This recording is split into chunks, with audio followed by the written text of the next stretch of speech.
On a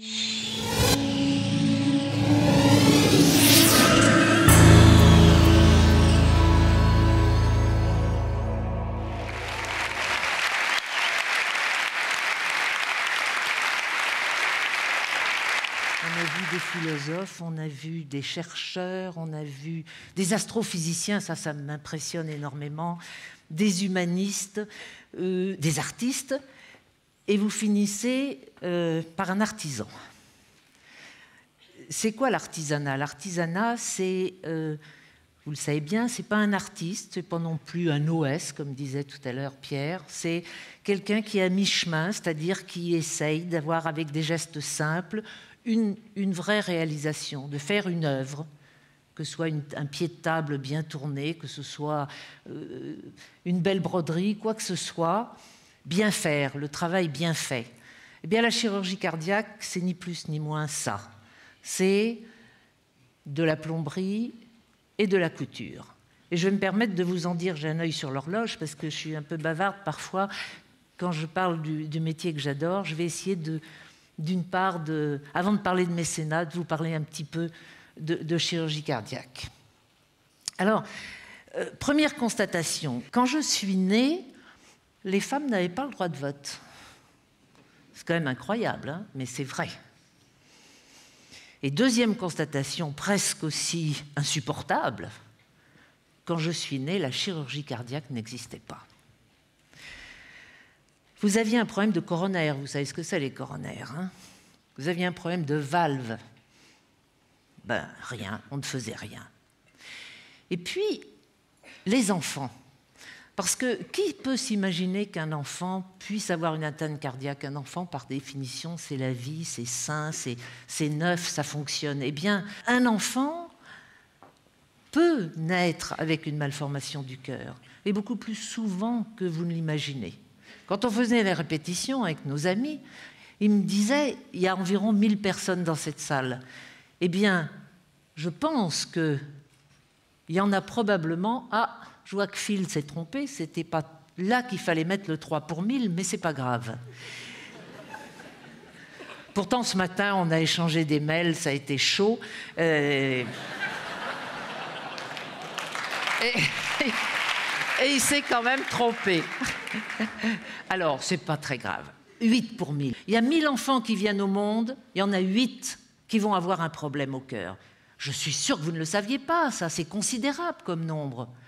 Et sur ces 8 pour 1000, c'est là où vient le 3 pour 1000, pour lequel, si on n'opère pas, c'est la fin des haricots, ça ne va pas aller du tout. Ça ne va pas aller soit très vite, et l'enfant peut mourir avant la naissance, juste après la naissance, ou tout nourrisson, ou alors, miraculeusement, il va survivre quelques semaines, quelques mois, voire quelques années, mais dans des conditions insupportables. Voir un enfant malade du cœur, je vous assure, je ne veux pas faire un jeu de mots absolument épouvantable, mais ça serre le cœur, c'est terrible, c'est terrible. Ce sont des enfants, parfois ils sont bleutés, on connaît bien la maladie bleue, mais même s'ils n'ont pas cette couleur très particulière, ce sont toujours des enfants qui sont fatigués, essoufflés, qui sont maigrichons. Et leur développement intellectuel est tout à fait normal, hein, c'est des malformations congénitales, c'est-à-dire ils sont nés avec, ils ont un cerveau très bien développé, et qu'est-ce qu'ils font? Ils sont là et ils voient la vie qui défile devant eux, et ils ne peuvent pas participer. C'est peut-être cette chose-là qui est la plus terrible. Ils ne peuvent souvent pas aller à l'école parce que l'école est loin et que si les parents n'ont pas les moyens de l'amener en voiture à l'école, il ne peut pas marcher, etc., etc., etc. Il ne peut pas jouer. Et pour un garçon en particulier, il ne peut pas taper dans un ballon de foot. Alors ça, imaginez-vous que c'est une des choses les plus terribles qui puissent arriver à un garçon.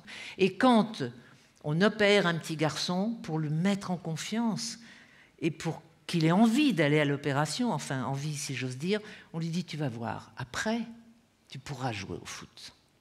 Parce que c'est ça le miracle de la chirurgie cardiaque, c'est que on fait, c'est un autre slogan que j'utilise souvent, mais il est tellement vrai, on fait d'un enfant malade un enfant guéri, on fait d'un enfant souffreteux un enfant qui va se réinsérer dans une vie normale, une seconde naissance, comme a dit un jour un de mes amis. C'est exactement ça, la chirurgie cardiaque. Je voudrais quand même, sans faire un cours ni d'anatomie cardiaque ni de chirurgie, je ne peux pas m'empêcher de vous en dire quand même quelques mots. Notre cœur, c'est une pompe, hein, tout le monde le sait, mais ce n'est pas une pompe, c'est deux pompes. On a deux cœurs, un droit, un gauche. Et puis, de cette pompe affluent des tuyaux, partent des tuyaux. Il y a un système électrique à l'intérieur. C'est un organe à la fois extrêmement simple et extrêmement sophistiqué. Tellement simple qu'on va pouvoir pénétrer dans ce cœur, prendre, par exemple, s'il y a un trou mal placé, on prend une rustine, mais véritablement une rustine, on prend du fil et une aiguille et on va coudre pour boucher le trou. C'est pour ça que je vous dis que c'est véritablement de la couture. Si à la sortie ou à l'entrée du cœur, on a un tuyau qui est trop étroit, ben, qu'est-ce qu'on fait? On va l'ouvrir, on va l'agrandir, on va le plastifier pour qu'il ait la bonne taille, qu'il arrive au bon endroit. Si les vaisseaux sont mal placés, parce que la nature fait des anomalies absolument extravagantes, eh bien, on replacera tous ces tuyaux en bonne position, de façon à ce que le circuit du sang bleu ne se mélange pas au circuit du sang rouge, afin que les pressions qui règnent à l'intérieur de nos deux ventricules soient bien équilibrées. Autrement dit, on bricole et on remet le cœur en situation de fonctionner comme il faut. Seulement, vous l'avez compris, je pense, si on ouvre un cœur comme ça, un cœur c'est le seul organe battant, hein, donc il ne faut pas qu'il s'arrête. Puis si on l'ouvre, évidemment le sang va sortir. Donc si on veut l'arrêter, et il faut bien l'arrêter, parce que comment rentrer dedans et le réparer si on ne l'arrête pas? Donc c'est là qu'intervient la fameuse circulation extracorporelle, le cœur-poumon artificiel, dont vous avez tous entendu parler, qui a été créé dans les années 45. La première machine qui a été imaginée, c'était l'échange entre un père et son fils. Vous avouez si c'est quand même subtil, hein? Il y avait un enfant sur une table, le père à côté, et on reliait les veines et les artères de l'un et de l'autre, de façon à ce qu'on puisse arrêter le cœur du fils, qui était pas alimenté, mais remplacé pendant quelques minutes par le cœur du père qui pulsait le sang. Et puis, heureusement, très rapidement, on a mis au point des machines de circulation extracorporelle, qui va permettre d'arrêter pendant 1 heure, 2 heures, 3 heures, le temps nécessaire, totalement le cœur, entretenir la vie de l'humain, puisque vous savez que le cœur sert à transporter le sang qui sert à transporter l'oxygène, et que si on n'a pas d'oxygène pendant 3 minutes dans la tête, on est mal, très mal. Donc notre circulation extracorporelle fonctionne. Vous avez une image qui vous montre cette machine, vous voyez, qui est située derrière l'équipe chirurgicale et qui va tout simplement chercher le sang bleu du malade et réinjecter du sang rouge dans l'aorte. Alors tout ça, c'est bien, on sait faire. Et je peux même vous dire qu'on sait bien faire. C'est-à-dire on opère un enfant, quel que soit son âge, quelle que soit la gravité de sa malformation, et on a 9 chances et demie sur 10. Parfois, ça ne marche pas quand c'est trop grave ou quand... 9 chances et demie sur 10 pour que ça fonctionne bien et qu'on rende la vie à cet enfant. Seulement, il va falloir parler d'une chose qui fâche, et qui fâche d'autant plus que j'ai suivi avec passion ce que nous a dit notre ami, j'ai oublié son nom, Jean-François, sur le problème de l'argent. On devrait se passer d'argent, c'est vrai. On devrait se passer d'argent, mais là, on n'a pas encore trouvé tout à fait la formule. Donc vous avez vu un petit peu comment fonctionnait la chirurgie cardiaque, donc une chirurgie qui fonctionne bien, du matériel, vous l'avez vu sur les clichés, du personnel compétent, évidemment. C'est une grosse cavalerie. Et je reçois un jour, ça c'est l'histoire vraie, tout à fait vraie, je reçois un jour une lettre, parfaitement écrite par un Iranien qui était professeur de français. Et vous savez que quand les étrangers parlent le français et le manient bien, ils le manient souvent d'une façon délicieuse. Cette lettre, je l'ai malheureusement égarée, mais je m'en rappellerai toujours, elle était merveilleusement écrite. Et c'était en bref, je vous en prie, je vous en supplie, aidez-nous. Mon fils a une grave malformation, il ne peut pas être opéré en Iran, on n'a pas d'argent, parce qu'on peut être professeur de français en Iran et pas avoir d'argent. D'ailleurs, en général, c'est même souvent lié. Hein. Donc, on n'a pas d'argent. Cet enfant, il est intelligent, il est beau, il est tout ce que vous voulez, il dépérit, il va mourir. Faites quelque chose. Je prends ma petite lettre sous le bras et je vais voir. J'étais à l'époque à l'hôpital Laennec. Je vais voir la directrice de l'hôpital. Je dis, écoutez, je me dis, je vais l'émouvoir, c'est sûr, je vais l'émouvoir. Je n'ai pas réussi du tout à l'émouvoir. Elle m'a dit, écoutez, c'est pas possible, pas possible, pas possible, pas possible.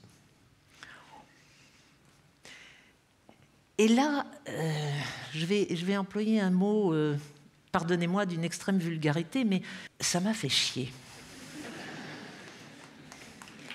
Je l'ai dit.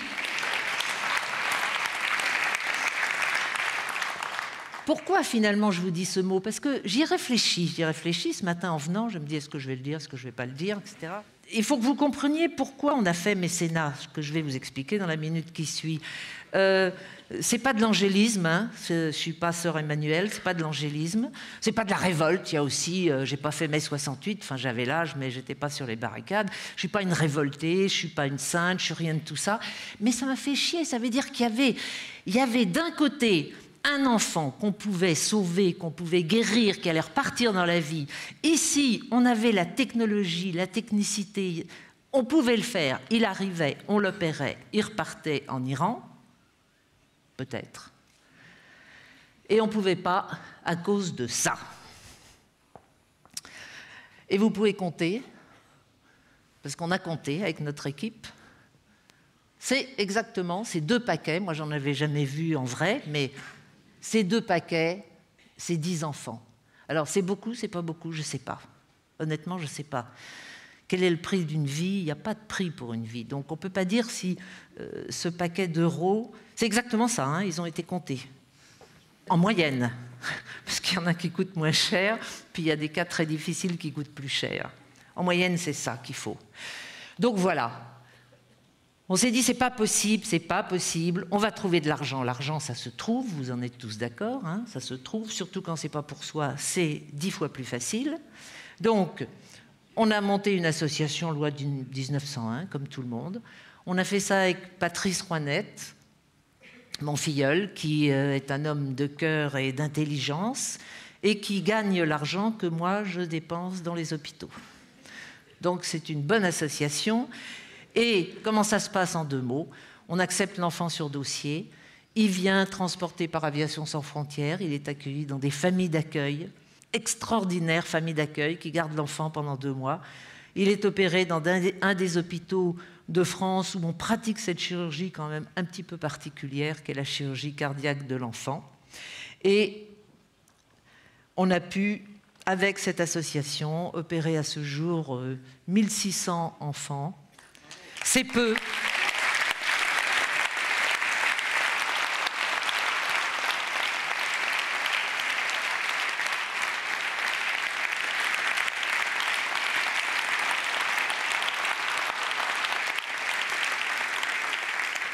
On va faire venir Anna sur scène. C'est une petite fille, enfin c'est maintenant une très belle jeune fille que j'ai opérée, qui vient de Moldavie, que j'ai opérée quand elle avait 10 ans d'une malformation au niveau de sa valve mitrale. Regardez si elle est belle. Et en plus, elle est intelligente. Bonsoir.